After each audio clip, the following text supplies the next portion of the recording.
Pag nag-labor ka, yun, paulit-ulit ang ID. Kasi, pinapatayan na namin yung pagbuka ng pwede. Okay? Oh, bebe, laki-laki mo na. Paano po yun? Ano po ba siya? Sabi ko kasi nila mataas pa. O, kasi, meron tinatawag na engage. Ang ulo, engage yun. Pag nandun na sa buto mo. Okay? So, ano mararamdaman pag engage? Masakit nung kiki mo.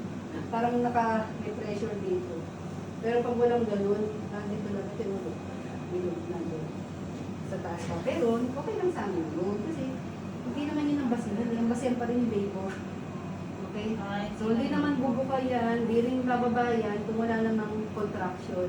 Kaya hindi namin priority sa'yo, hindi parami daw yung mataas o bababa. Dami po kasi sabi ko nila mataas. Walang gagawin kung mataas pa, wala din naman ang kailang labor. Okay? So, ang nakasalalay yan sa buto mo, kung kasya ang baby o hindi, malalaman yun sa time na nagle-labor ka. Yun ang ano talaga, yun yung ultimate. Kung kasya ba sa'yo ang baby o hindi. Kaya may nasi CS, may naglulong. Nangyari ako, labor ako, nasi-CS ako, may kasya. Oo, nasi-CS ako. Ayaw. Diba? So, deficient ako. 2.7, lumabas. Hindi sa naman, 2.7 lang, hindi pa lumabas. Iba-iba ko Nga po, sa kapatid ko ito ba? Oo nga, iba-iba kasi yung balakang natin. Okay? Ito yung chan, legs tayo. Kaya nga sa sa'yo, ang magmamatter yan, yung laki ng baby, saka yung size ng buto mo, pelvic bone. Okay? So, patuloy ako sa chan. Abdomen.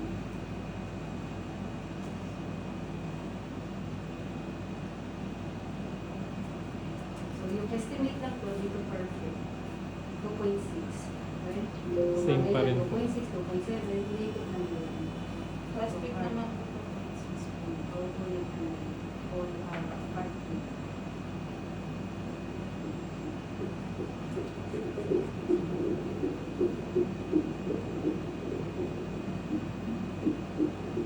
So, siyempre, pabantayin mo yung dalaw niya, kailangan malipot, ha? Heart rate, one heartbeat, to the next 161. Okay? Diba? Ito yung niya. Sa leg po. Yan, tingnan mo yun. Okay? Okay.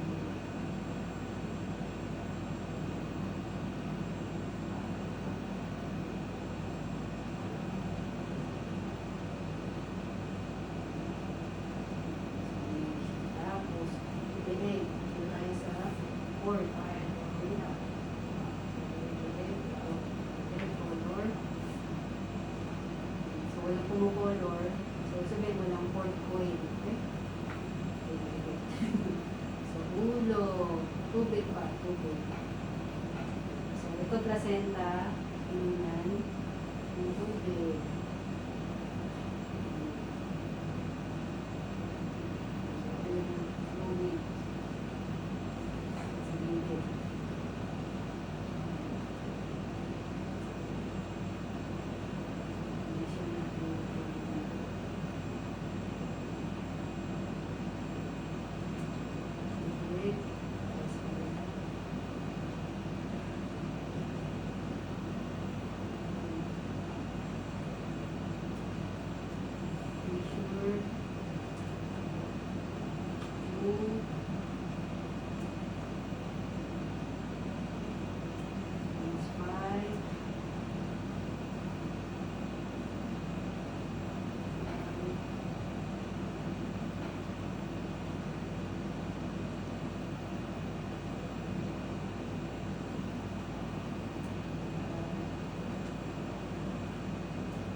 Ano pa rin naman, adequate pa yung water. Okay?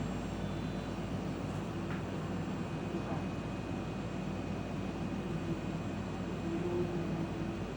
Kaya tayo mag-monitor na ng water. Okay? Kasi para matanda na si baby, nagagaling ng placenta.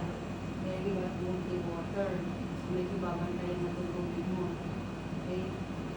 So, kaya mayroong kang assignment sa akin, mas maaga po ipapatest yung UBS and ST. Okay? Kasi medyo bantayan yung water. Kasi tamo, nag-iisa-isa pa akong ganun para lang bilangin siya. Hindi ba kasi sa ganun lang, kita-kita yung tubig na madami. Okay? Sa'yo, kailangan hanapin bawat corner Kasi para... po lumalaki na yung Oo, saka yung iba nga, umuunti ang water. Hindi na yung kasing dati-dati. Kaya nga weekly check up. So, pagawa mo na lang yung papagawa bukas